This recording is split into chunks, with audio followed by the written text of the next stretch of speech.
Et la France, ça va aux côtés avec comment arrêter les addictions, ces addictions qui nous pourrissent. Alors il y en a partout, un peu partout. On en parlera tout de suite dans un instant avec Nicolas Simon, professeur de médecine et addictologue à l'AP-HM. Bonjour. Bonjour. Bienvenue, merci d'être avec nous. Catherine Delorme aussi est avec nous, vice-présidente de l'association Fédération Addiction. Bonjour. Bonjour. Nicolas Simon, vous êtes professeur de médecine. Comment est-ce qu'on peut définir une addiction ? Alors déjà, ce qu'il faut avoir en tête, c'est qu'une addiction, c'est pas simplement du oui ou non, c'est quelque chose qui va être un continuum. On va rechercher en fait lors de la consultation un certain nombre de signes qui, s'ils sont présents, vont pouvoir caractériser l'addiction et éventuellement et donner également son degré de sévérité. Mais c'est pas du addict ou pas addict, c'est beaucoup plus compliqué que ça. Il y a plein de nuances, si vous voulez. Et puis surtout, une addiction, c'est quelque chose qui est pernicieux, qui s'installe très progressivement, qui peut mettre, dans certains cas, des mois, des années vraiment à s'installer. Est-ce qu'on a un terrain favorable à l'addiction ou est-ce que c'est effectivement les aléas de la vie qui font qu'on devient addict ? Les deux. Il y a effectivement une vulnérabilité individuelle. Il y a des gens qui sont plus susceptibles que d'autres de développer une addiction à tout type de produit ou à certains produits. Et puis, sur ce terrain, les aléas de la vie, les rencontres, les opportunités, les problèmes rencontrés dans la vie vont être autant de facteurs déclenchants d'initiation possibles. Alors là, on a vu après le confinement, les cigarettes, l'alcool, les médicaments. Catherine Delorme, aujourd'hui, on est en plein mois pour essayer d'arrêter l'alcool. Est-ce que vous sentez qu'il y a un impact ? Est-ce que finalement, les gens s'y collent énormément et que derrière, on se rend compte que on boit moins ? Est-ce que ce sont des choses qui durent ou est-ce que c'est juste ce mois de janvier ? Alors effectivement, on est dans le Dry January, le mois sans alcool. Alors c'est plutôt une proposition de faire une évaluation personnelle et de s'abstenir de boire de l'alcool ou en tout cas de réduire sa consommation d'alcool. Alors oui, effectivement, c'est plutôt probant. Alors d'abord, on a une participation qui a été augmentée. C'est la 3e édition, ce mois de janvier. C'est la 3e édition en France, parce que nos collègues, notamment anglais, les avaient fait depuis plusieurs années. Et une augmentation de la participation de l'ordre de 26 à 30% de ce qu'on note aujourd'hui. Et au cours du mois, on voit aussi que les participations progressent. Et puis l'impact, il est notable aussi puisque il y a une enquête qui a été réalisée par Santé publique France, qui a été publiée au début du mois de décembre dernier, là, il y a un peu plus d'un mois, et qui confirme que le fait de participer à ce mois transforme assez durablement la consommation tout au long de l'année. C'est-à-dire que les gens consomment différemment, parfois moins, parfois différemment. D'accord. Donc ça a un véritable impact. Nicolas Simon, est-ce que finalement l'addiction a un genre ? Voilà. Est-ce que l'addiction a un âge ? Est-ce que ça commence très tôt ? Est-ce que on voyait par exemple, on a l'impression que les hommes fumaient plus que les femmes. Eh ben on se rend compte que les femmes fument de plus en plus. On voyait les hommes buvaient de l'alcool et aujourd'hui, ça reste un sujet tabou, mais on voit que les femmes aussi se mettent à boire un petit peu plus. Est-ce que la société est en train de changer ? Oui, c'est clair qu'il y a une évolution. Ce qu'on observe effectivement, c'est que les addictions, déjà, ça touche absolument tout le monde, toutes les classes sociales.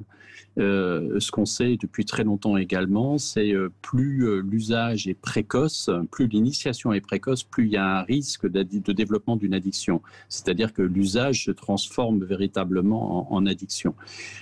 Concernant le genre, alors ça va dépendre. On observe toujours des différences, mais c'est vrai qu'elles sont en train de se gommer. Et les différences hommes-femmes disparaissent, même si les études chez les jeunes montrent qu'il y a encore effectivement une prépondérance masculine.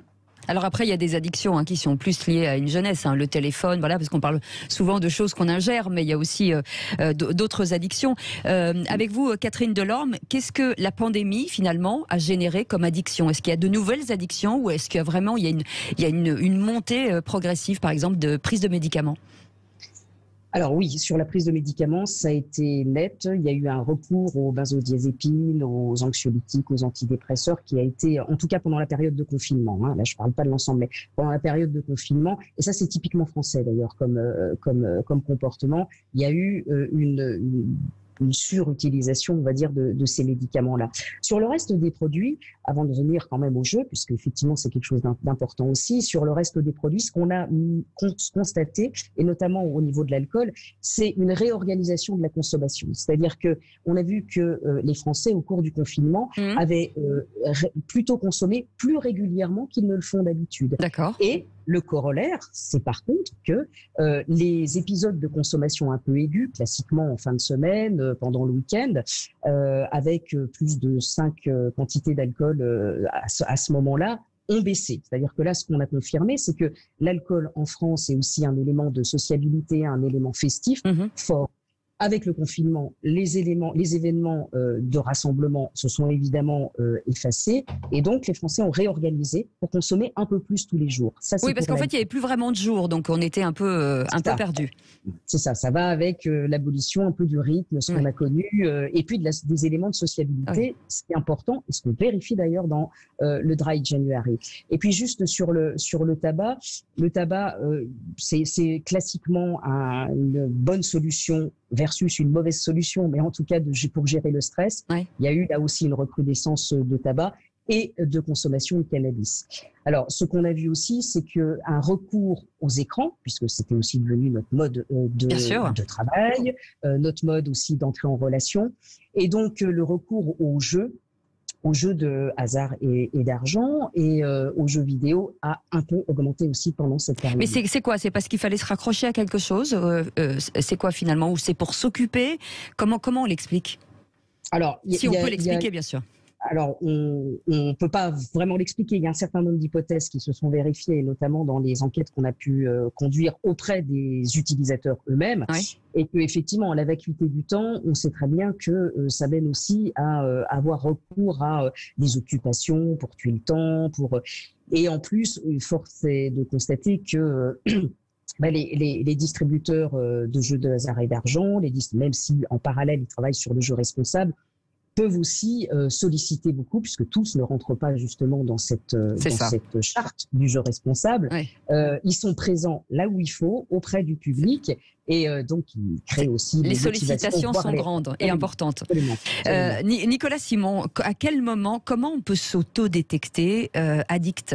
Parce que j'imagine qu'on met tous son mouchoir dans sa poche en disant non, moi je maîtrise l'alcool, je m'arrête quand je veux avec les cigarettes, je m'arrête quand je veux, mais à quel moment on peut considérer vraiment qu'on est addict à quelque chose? C'est une question large. Oui, bien sûr. Bien souvent déjà, il y a un certain signe d'appel que sont l'entourage propre, la famille, les amis qui interrogent. Après, des initiatives comme le Dry January sont aussi l'occasion de se poser un certain nombre de questions, de se challenger, et ça concerne vraiment tout le monde, le Dry January. Ça ne concerne pas uniquement ceux qui savent qu'ils ont un problème avec l'alcool, ça concerne vraiment l'ensemble de la population. Donc des initiatives comme ça, comme le mois sans tabac, c'est l'occasion de se poser des questions et puis éventuellement d'aller chercher des informations.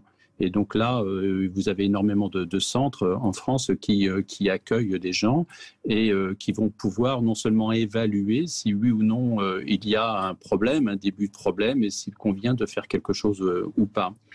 Mais encore une fois, le fait d'en parler, le fait qu'il y ait des journées ou des mois comme ça permet de sensibiliser à cette question des addictions, et puis d'informer les gens qu'il y a ce qu'on appelle des XAPA, c'est-à-dire un peu comme des dispensaires spécialisés répartis sur l'ensemble du territoire.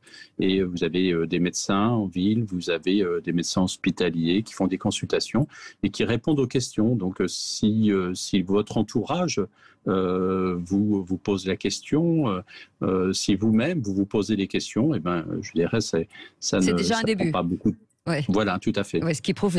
On a vu cette semaine l'interdiction des ventes de fleurs de cannabis. Est-ce que vous y êtes favorable? Est-ce que finalement on n'a pas l'impression que on parle de cannabis, qu'on ne sait pas vraiment ce que c'est? Est-ce que c'est quelque chose de mauvais pour la santé, pas mauvais? On est un peu perdu face à ça. Vous, en tant que médecin? Là, il y a la décision, elle concerne le CBD. Le CBD, c'est le cannabidiol. C'est une molécule parmi des centaines d'autres qui sont contenues dans la plante. Alors, il y a un certain nombre de questions sur le plan médical qu'on peut se poser. il ne faut pas avoir trop d'espoir thérapeutique sur cette molécule, ou en tout cas, aujourd'hui, on a insuffisamment, on n'a peut-être pas énormément de connaissances pour dire dans quelle indication médicale ça peut avoir un intérêt. En revanche, le CBD, aujourd'hui, on considère que ce n'est pas une substance susceptible de créer une addiction et ce n'est pas une substance non plus particulièrement problématique. Ce qui a été soulevé, c'est les problèmes, ce qu'on appelle les interactions médicamenteuses, c'est-à-dire quelqu'un qui prend des médicaments et qui prend en plus du CBD, éventuellement, cette molécule est susceptible de modifier le comportement des médicaments. C'est un cas un peu particulier qu'on rencontre avec d'autres substances comme le jus de pamplemousse, par exemple. Si vous prenez du jus de pamplemousse et des médicaments, ça va modifier le comportement de vos médicaments. Oui. En tout cas, merci beaucoup. Et on sait l'accompagnement, l'importance de l'accompagnement et de l'entourage, justement, pour accompagner ces addictions et faire en sorte qu'elles diminuent. Merci beaucoup, Nicolas Simon, d'avoir été avec nous, professeur de médecine et addictologue à la PHM. Et puis Catherine Delorme, vice-présidente de l'association Fédération Addiction. Allez sur ce site, vous allez voir, vous allez trouver plein d'informations qui sont très intéressantes et qui vont pouvoir vous éclairer sur pas mal de choses. Merci beaucoup d'avoir été avec nous et encore une belle année à vous.